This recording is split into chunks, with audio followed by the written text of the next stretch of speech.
تو اس کا مطلب معاملہ درست نہیں تھا. ہم نے 50 سال یہ سمجھا کہ ننگے سر گھومتے رہو، یہ معاملہ درست ہے. حضرت تو ایسا لگتا تھا حضرت کے مزاج کے ساتھ شاید بات بھی نہیں کرنا چاہتے ایسے آدمی سے جس کی داڑھی نہ ہو. میں نے کہا نہیں پڑھاؤں گا. بہرحال 2 شرطیں ان کی یہی ہوتی. ایک شرط یہ تھی داڑھی اور ہاں مہر فاطمی دیکھیں یہ ہوتا ہے صحبت. تو نکاح پڑھاؤں.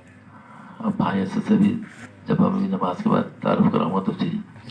تو آپ ان کو پہچان دیں گے، آپ کو پہچان دیں گے، دونوں پڑوس میں رہیں اور ملاقاتیں کم ہوئی. حضرت کے پڑوس میں رہیں، حضرت کی خدمت میں رہیں، اور یہ بہت چھوٹی عمر سے بچہ بیٹھے اتنی عمر سے رہیں. تو حضرت نے فارم کو اٹھایا، مہر فاطمی نہیں لکھا. حضرت نے فارم جمعے کی نماز میں گیا، نکاح ہوتا ہے فارم ہی الگ کر دیا. پھر پڑھوا لو نکاح، مہر فاطمی نہیں ہے تو اس کی درستگی کر رہے ہیں کہ تم مہر فاطمی لکھو. بھائی وہ تمہارے نکاح میں آ جائے گی تو ساری عمر اربوں کروڑوں دیتے رہنا. ابھی تو مہر فاطمی لکھو، یا سے کم بھی نہ لکھو. اب پڑھ کے نوجوانوں کو بتا رہے ہیں، شاید اب وہ بھی لاکھوں میں چلا گیا. اس کے حساب سے حضرت بھی آ گئے. یہاں پہ آنے آج تو محفل دوبارہ حضرت تشریف رکھتے ہیں. پروفیسر صاحب بھی آئے ہوئے. آج میں کہتا ہے حضرت نے کہ تشریف آ گیا. میں نے بہت بڑی سعادت کی بات ہے میرے لیے. شرما دی کہ آپ حضرت کی طرح سید میں بھی نیچے بیٹھ کے بات کر لوں. حضرت سب اوپر بیٹھا ہوں، نیچے بیٹھے ہوئے.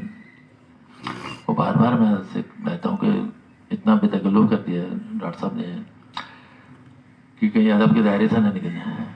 تو وہ درستگی جو ہم بنا رہے ہوتے ہیں کہیں اس میں کوئی بگاڑ نہ ہے. تو بات حضرت آج درستگی کی ہو رہی تھی. تو حضرت ہاں کیا بات ہے کہ 2 باتوں کا حضرت نے کہا بھائی داڑھی کا معاملہ اور مہر، کہ بھائی مجھ سے نکاح پڑھانا ہے تو بھائی مہر فاطمی لکھا ہو تو میں پڑھاؤں گا. مولانا یوسف الحسن مزاج تھا حضرت. اس کو بےجائز سوال ہم کرتے ہیں اپنے الفاظوں میں کہ سختی. دین سخت نہیں ہے. جب اللہ اس کے رسول نے فرما دیا کہ سہل ہے تو سہل ہے. کیوں مولویوں پہ ہم کہتے ہیں اور علماء مفتی استغفر اللہ کہ یہ فلاں اشارہ کر کے یہ مزاج یہ سختی کرتے ہیں دین میں اور یہ نرمی کرتے ہیں؟ ایسا ہو نہیں سکتا. جب دین میں نہیں ہے تو وہ کیسے کریں گے؟ یہ تو بتانے والے ہیں، بنانے والے نہیں ہیں نا. دین شریعت کس سے بنائی؟ آج بھی امام صاحب کا بیان تھا. آج والے انہوں نے کہا دین تو مکمل ہو گیا.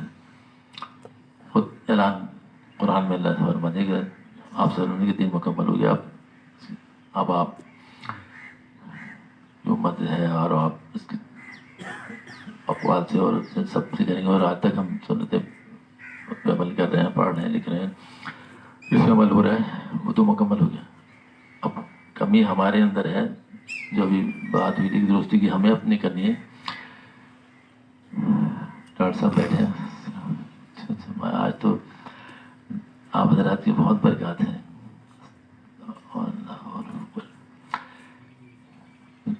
خیر میں بات کروں گا تو ڈاکٹر صاحب سن رہے ہوں گے. دوا خانے میں سب سنتے ہیں تو یہاں موجود ہیں. میں نے ڈاکٹر صاحب سے کہا آج میں سب کے سامنے کہہ رہا ہوں، کوئی شرم کی بات نہیں کہ عمر میں چھوٹے ہیں لیکن تقوی میں، علم میں، عمل میں مجھ سے بہت آگے ہیں. اور میں نے ان سے کہا برسوں سے ایک بات جو کہ 30-40 سال سے ساتھ ہیں ان کا دوا خانے کی نسبت جو کہ روز کی ملاقات کیونکہ میرے اندر بہت سی کمیاں خامیاں ہیں. یہ کام کریں مجھ پہ احسان ہوگا کہ یہ جو ہے درستگی کا معاملہ ہے کہ یہ ذرا مجھے اس کی تنبیہ کیا کریں کہ یہ صحیح نہیں، یہ غلط، یہ صحیح نہیں. اب بہت عرصہ گزر گیا اور چلتا رہتا تھا. اب یہ بھی بیچارے شرماتے ہیں اور کہ میں چھوٹا ہوں میں کیا کہوں. میں نے کہا نہیں آپ کو تو اجازت ہے. کہیں بھی بات پچھلے دنوں بھی ویسی بات ہوئی تھی تو ہم کیسے درست ہوں گے؟ بڑے ہی ہمیں درست کریں گے. اگر کوئی ہمیں کہتا ہے تو اس پہ شوگر بھی نہیں چاہیے کہ کوئی کہنے والا سننے والا ہے. باغ لگا ہے اگر وہاں مالی نہ آئے، درخت بڑھتے رہیں، ان پودوں کی پانی نہ ملے، گھاس سے پانی نہ ملے، کٹائی چٹائی نہ ہو تو اس باغ اور جنگل میں کیا فرق ہوگا؟ ایک سے ہو جائیں گے. خود رہو پودے، خود رہو درخت. نہ کوئی پانی دینے والا، نہ کوئی چھٹائی کڑھائی کرنے والا، تو سارے ایسے مرجھا بھی جائیں گے اور کچھ عرصے میں اس کی خلیہ بگڑ جائے گی، بیٹا کچھ بھی نہیں اس میں بچے گا۔ ویسے ہی ہم بھی ہیں۔ اب میں اپنے آپ ڈگری آپ نہیں کر رہا ہوں، بڑے چلے گئے، اب یہ ہوا کہ ہمیں کہنا سنا اب آزاد ہو گئے کیا؟ ایسا نہیں ہے، دنیا میں رہنے کی بھی جتنی پابندیاں ہیں وہ پابندیاں پوری کرنی پڑیں گی، اور شریعت کی بھی، شریعت کے اوپر